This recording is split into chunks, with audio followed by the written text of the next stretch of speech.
Bonjour téléspectateurs d'Enzamo Télévision, bienvenue dans cette session d'information que nous commençons par cette information. Donc le chef de l'État Félix-Antoine Tshisekedi Tshilombo était face à la jeunesse congolaise ce mercredi 30 novembre 2022 au Palais du Peuple ici à Kinshasa. Et dans son discours, il a demandé à la jeunesse congolaise de se mobiliser et s'impliquer dans la gestion des choses publiques en vue du développement du pays, car selon lui, la jeunesse est un vecteur important pour le développement à République démocratique du Congo. Suivez ce reportage avec Plamedi Wala. Organisé par le Conseil national de la jeunesse congolaise, en collaboration avec les ministères de la jeunesse et initiation à la nouvelle citoyenneté, la rencontre de ce mercredi 30 novembre entre le président de la République, Félix Tshisekedi, et la jeunesse congolaise à la salle de congrès du Palais du Peuple a bel et bien eu lieu. Des centaines de jeunes de Kinshasa et de toutes les provinces ont pris part à ces grands rendez-vous dits de paix et de l'unité nationale. Après les deux discours, dont celui du président du Conseil national de la jeunesse et du ministre de la jeunesse et initiation à la nouvelle citoyenneté, le président de la République s'est exprimé en encourageant la jeunesse à se mobiliser et à s'impliquer dans la gestion de la chose publique, car pour lui, la jeunesse est un vecteur important pour le développement.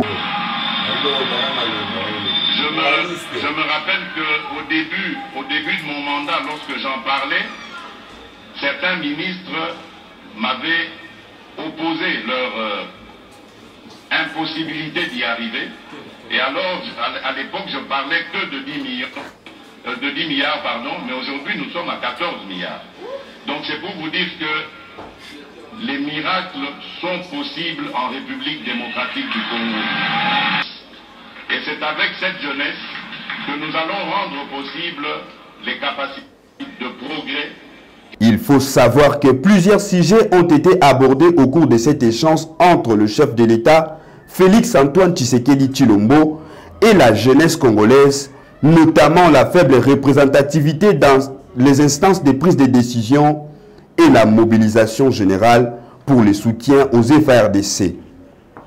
Les Congolais ne céderont pas au chantage ni aux prétentions illusoires des terroristes sous manifestations étrangères.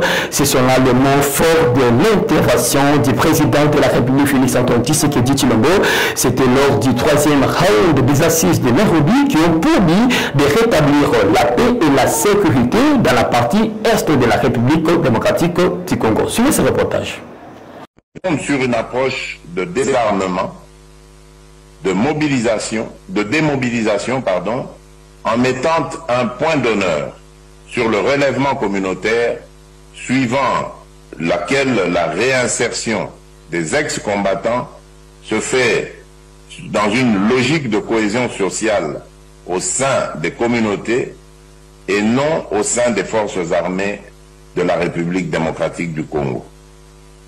Il est temps pour chacun de nous de se détourner de nos actes odieux et de nous engager résolument dans la voie que je vous trace, celle du développement de notre pays, qu'aucun individu ou groupe d'individus ne saurait faire, ni taire, ni étouffer. La situation actuelle, provoquée par le groupe terroriste du M23, actuellement à la base des actes criminels et odieux qui sabotent les efforts de paix, n'affectera ni ce processus, ni l'engagement patriotique des filles et des fils de notre pays que vous êtes.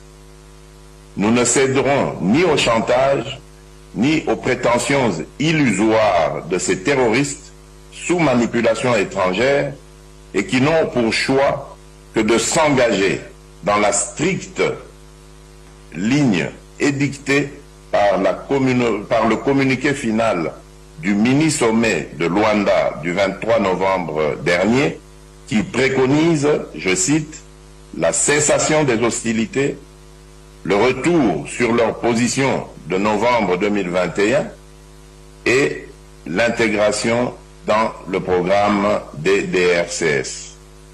C'est donc à ces seules conditions qu'ils intégreront ces consultations dans le cadre du processus de Nairobi. Une délégation de chefs coutumiers de la province du Sud Kivu s'est entretenue avec le deuxième vice-président de la Commission électorale nationale indépendante, Didi Manara, sur les modalités pratiques de leurs accompagnements tout au long de l'opération d'enregistrement et d'enrôlement des électeurs prévue au mois de décembre de l'année en cours. Suivez ces commentaires avec Abigail Zola.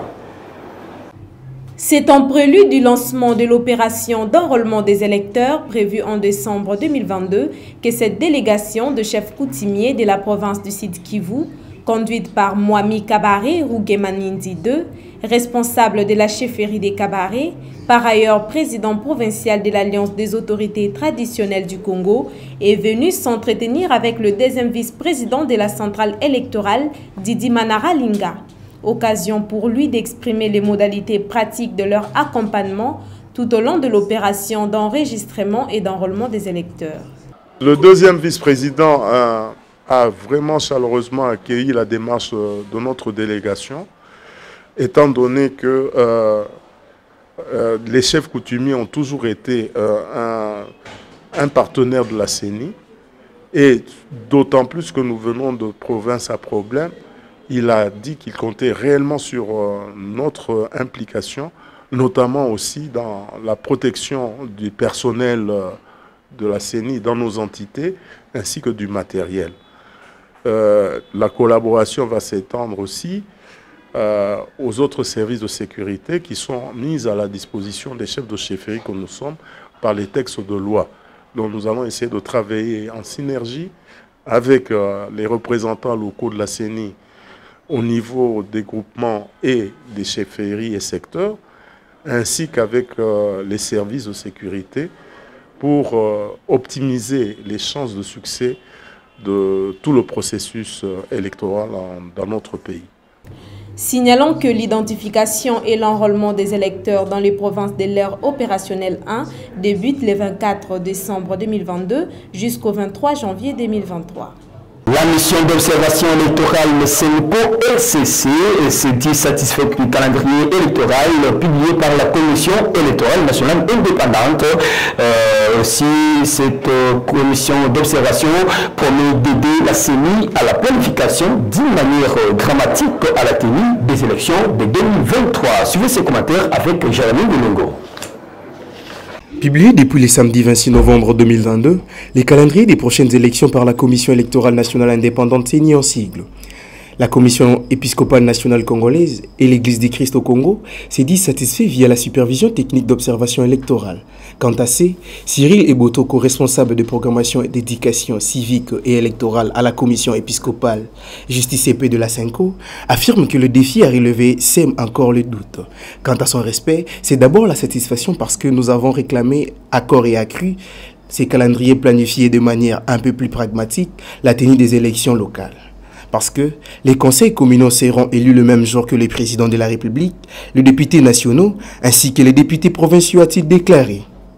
Une parade mixte FADC Police nationale congolaise au quartier général militaire à Bounia. Le commandant de la 32e région militaire de l'Ituri a appelé ces derniers à la sécurisation de la population et de ses biens. Suivez ce reportage.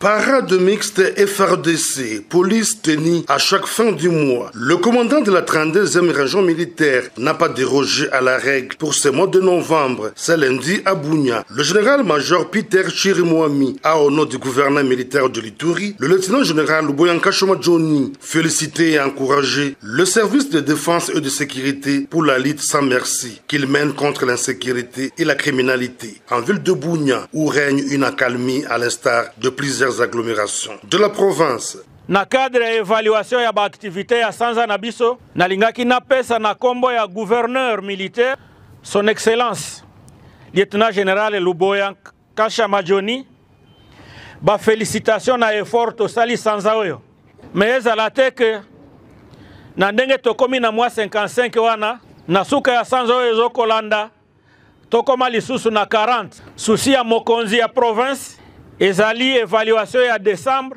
tokoma ta na 70 pourquoi pas 80 toyokani.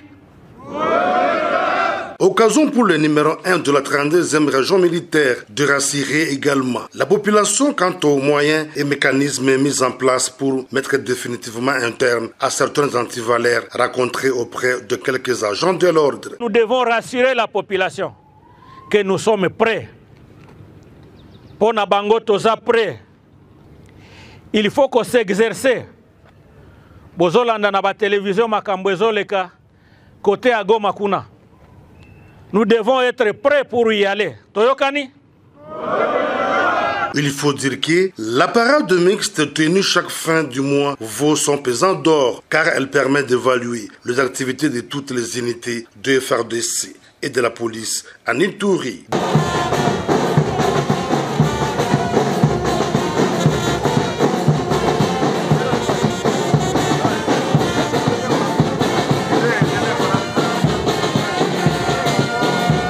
La vie reprend sa cour normale dans plusieurs localités de la province de l'Ituri. C'est après les opérations de grandes envergures menées par les FARDC ainsi que la signature de l'acte d'engagement de cessation des hostilités par les groupes armés dans la province de l'Ituri. Suivez. 21 novembre 2022, une année sans alerte sécuritaire, voilà le résultat de l'état de siège à Fataki, un centre situé à Djougou, territoire jadis considéré comme épicentre des atrocités en province de l'Ituri. Une accalmie sécuritaire qui laisse la place à la reprise des activités socio-économiques, témoigne la population. Je réponds au nom d'Emmanuel. Je suis vendeur de poissons. Oui, les gens commencent à rentrer dans leur milieu d'origine. Actuellement, il y a la sécurité et les gens commencent à retourner.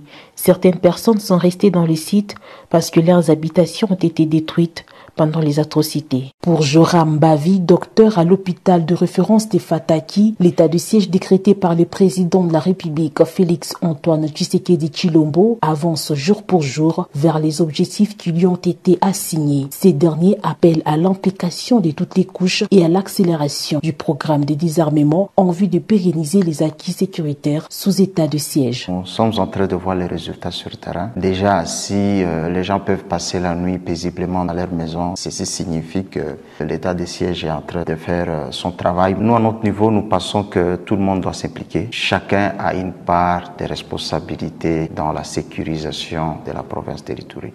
Que cette dynamique qui est déjà mise en place puisse continuer et que le désarmement qui est en train d'être annoncé soit fait le plus tôt possible. Puisque les jeunes gens, quand ils ont encore les armes à la main, on peut toujours avoir des cas sporadiques et pour éviter tous ces cas malheureux, nous voulons vraiment que les autorités essayent d'accélérer un peu ce processus de désarmement.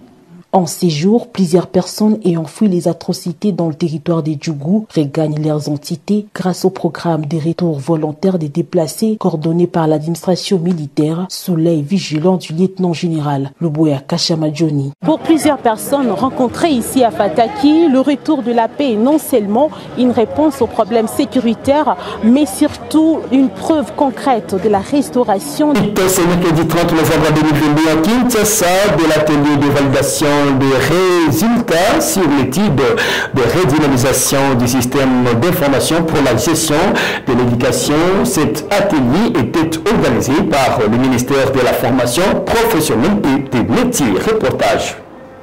Pullman Hotel de la commune de Lagombe a servi de cadre ce mardi 29 novembre 2022 pour abriter l'ouverture de l'atelier de validation de résultats sur l'étude de redynamisation du système d'information pour la gestion de l'éducation dans le secteur de l'enseignement, de la formation technique et professionnelle. Organisé par le ministère de la formation professionnelle et métiers, durant 2 jours, soit du 29 au 30 novembre, les experts vont se consacrer à la validation du résultat de l'étude des pilotes des données collectées auprès des établissements de formation professionnelle et technique dans 3 villes d'10 pays, notamment Kinshasa, Lubumbashi et Matadi, pour le compte du système de l'information pour la gestion de l'éducation, volet enseignement, technique et professionnel. Dans son speech, la ministre de la formation professionnelle et métier, Antoinette Kipuluka Benga, est largement revenue sur l'importance de cette étude qui, selon elle, doit être validée à l'issue de ces 2 jours d'atelier.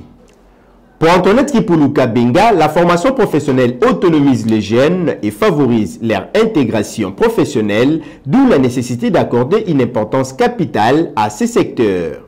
Juste après son discours, le chef du gouvernement Jean-Michel Samalou Kondé, qui a ouvert cet atelier, a indiqué que l'action du gouvernement ne peut que s'appuyer sur une telle démarche qui favorise en amont la collecte des données statistiques dans différents secteurs de la vie politique et de leur centralisation harmonisée pour une visibilité à l'international. La vision du ministère en charge de la formation professionnelle et métier en tant qu'organe public de régulation du système de l'information pour la gestion de l'éducation, volet enseignement et formation technique et professionnelle. De par le monde, la collecte des données statistiques constitue une opération essentielle à la planification du développement dans tous les secteurs.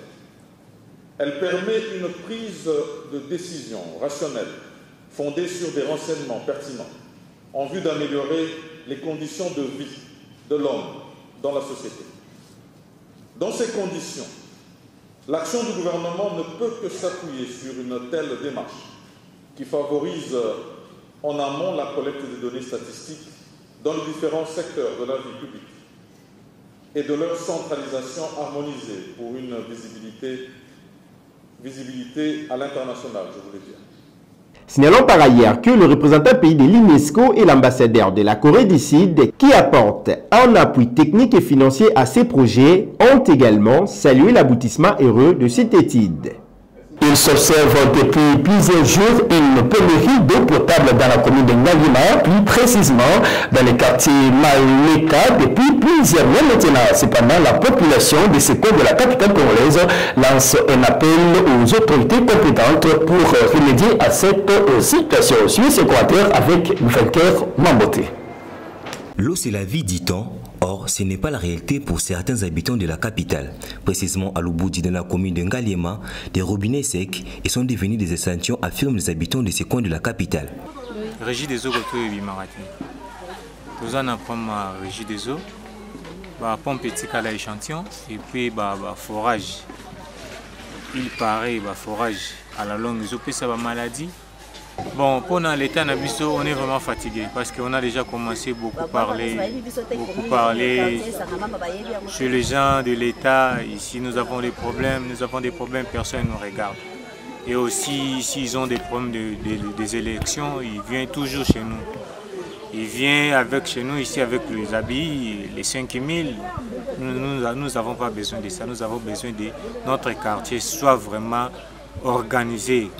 Signalons que ces quartiers ne souffrent non seulement de l'eau potable, mais aussi de l'électricité. Malgré les efforts des autorités de la ville province de Kinshasa, les marchés pirates sont devenus monnaie courante dans la capitale congolaise et cela s'expose aux plusieurs risques, notamment accidents de circulation. C'est un constat établi par la rédaction des Amis Télévision. Suivez. Malgré la décision de l'autorité pour l'évacuation de tous les marchés pirates, ces 10 marchés ont inondé toutes les artères de Kinshasa, la capitale, exposant ainsi les vendeurs et vendeuses aux multiples dangers, notamment les accidents de circulation. Interrogés par la rédaction d'Enzamou Télévision, ces vendeurs justifient cette situation par les manques des étalages dans le marché. Tozasuna wenjete wenjede habo panja bo bongisa ate to kaka ko to panja to bongisa to panja to bongisa mwa bi place betika la to teka bo lingate so tandi bo balandi o sa bo balandi to komi ko yana ba cité na ba mapangwa batu o fini mwa 100 fois o tandi o teka poke lié sabana poso sali bo te ezaka pasi mboka to ebite so nani aya bongisa ozandu yangwana de esili na opanja to keteka suwa zigida yangwa batongi pri o batongeli ngala ateka na bilo mkebo mbongo basengi eleki kuta para ngata difa na ozongo wapi na oketeka na mesa zigida yango to otanda base po toteka bana biso babika na kolia na ko classe na bandako ya futela yaka pasi mingi alobesa te toyebi te mutu auta so wapi aya bongisela biso mboka oyo awa tozovanda awa po bakobenga biso nde babengana na zandu te na zandu babenga no bapanji biloko nyonso babwaki bafini kai mutu aya lobi na munoko mama elelo botanda te lobi ayoki mawa poso atali so na benga ba lelo lobi ba ke vive wapi poto tika bongisa zandu biso tokita zandu. Rappelons que la décision d'évacuer ces marchés dans le nom des acteurs principaux vise la sécurité de ces vendeurs et vendeuses. Les étudiants de l'Université pédagogique nationale du département des sciences de l'information et de la communication L1 L1B ont bouclé leur stage académique à la rédaction centrale des amis télévision. Un motif de satisfaction pour ces futurs journalistes. Suivi ce reportage signé par Vainqueur Mambote, l'un de ces étudiants de l'Université pédagogique nationale UPEN.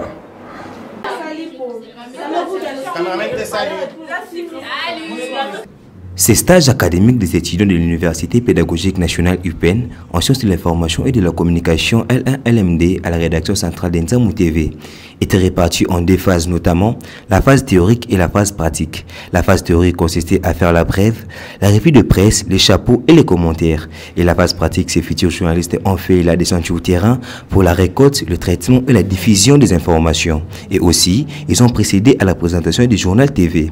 En grande satisfaction pour ces étudiants, représenté par la chef de promotion Vainqueur Mambote. En ce jour de fin de stage, nous remercions le groupe Nzamou TV, du DG jusqu'au dernier ouvrier, et ainsi nous disons merci encore à l'Université pédagogique nationale chapeautée par la rectrice Anastasie Maponda, le chef de département Congolombe Philippe et indirectement son pilier, genre comment je peux dire, le 03. André Moussongo Machara, le chargé des recherches, nous le remercions aussi de sa part. Et nous rendons grâce à Dieu parce qu'on a très bien commencé et nous sommes maintenant à la fin. Bien sûr qu'on ne peut pas se séparer comme ça, mais au moins on a un peu bénéficié de beaucoup de matières, on a maîtrisé beaucoup de notions. De son côté, le directeur des informations de Nzamou TV, Christophe Ngandou, qui a encadré ses étudiants, a précisé que ces stages académiques étaient pour lui un moment de partage de connaissances et d'expériences avec ses futurs journalistes. Ils étaient vraiment à la hauteur, ils se sont bien défendus. Nous disons aussi merci au département des sciences de l'information et de la communication de l'Université pédagogique nationale pour nous avoir envoyé ces étudiants. Ce sont les futurs journalistes qui vont nous remplacer ou bien nous rejoindre dans ces métiers. On les a aussi prodigué des conseils, comment travailler, et ils doivent aimer ce qu'ils font dans ces métiers et ils ne doivent d'abord pas aimer l'argent. Parce que quand un journaliste travaille pour l'argent, il doit commencer à courir derrière l'argent, ce qu'on appelle coupage. Et pour ces métiers, si tu aimes l'argent, tu ne vas pas aller très loin. Ils doivent d'abord aimer ce qu'ils font parce que ce sont les journalistes, les futurs journalistes qui doivent nous remplacer demain. Signalons que c'était dans une ambiance familiale que ces étudiants ont bouclé leur stage académique d'observation à la rédaction Nzamou TV.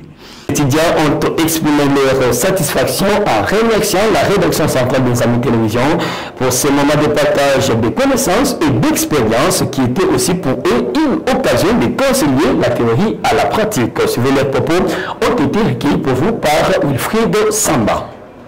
Il nous a très bien accueillis. Nous avons reçu une formation, je dirais même une formation accélérée et une très bonne formation. Et aujourd'hui, grâce à Nzamou Télévision, nous sommes capables de présenter un journal télévisé. Oui, c'était stressant à l'idée de savoir qu'on aura à passer un stage. Et on se disait comment on va nous accueillir, comment ça va se passer. Mais j'ai dit vraiment merci à toute l'équipe de Nzamou Télévision qui nous a bien reçus. Ici, on se sentait chez soi en tout. Merci à tous les comités de l'Université pédagogique nationale de nous avoir permis de rencontrer cette chaîne, en tout cas d'être formés. Et je sais qu'en retournant là-bas, on a un meilleur affaire. Au terme de notre stage, nous sommes venus au nom de tous mes collègues. Je suis là pour dire merci à toute l'entreprise Nzamou Télévision, commençant par le promoteur, M. Piana Papi, ainsi qu'à tout le personnel qui travaille au sein de la chaîne. Je parlerai brièvement de ce stage. Je remercie la chaîne Nzamou TV de nous avoir bien accueillis.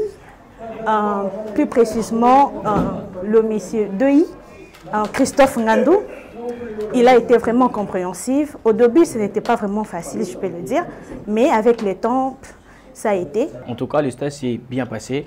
On a appris tant de choses. On fait le descente sur terrain et aussi présenter le journal télévisé. En tout cas, moi ainsi que mes collègues à l'unisson, nous tenons vraiment à remercier le directeur des informations, M. Jean-Christophe, pour ce travail incessable qu'il a fait à notre égard. Et aussi, nous remercions la direction pour tout ce qu'elle a fait.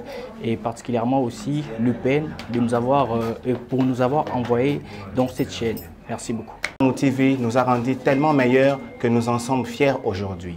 Zamou TV, au cœur de votre passion. Fin de cette session de formation, c'est Zamou Télévision, votre chaîne préférée, au cœur de votre passion. Ce journal a été réalisé pour vous par Wilfried Samba et aussi à la régie finale par Alari Mangala. Bonne suite des programmes chez vous.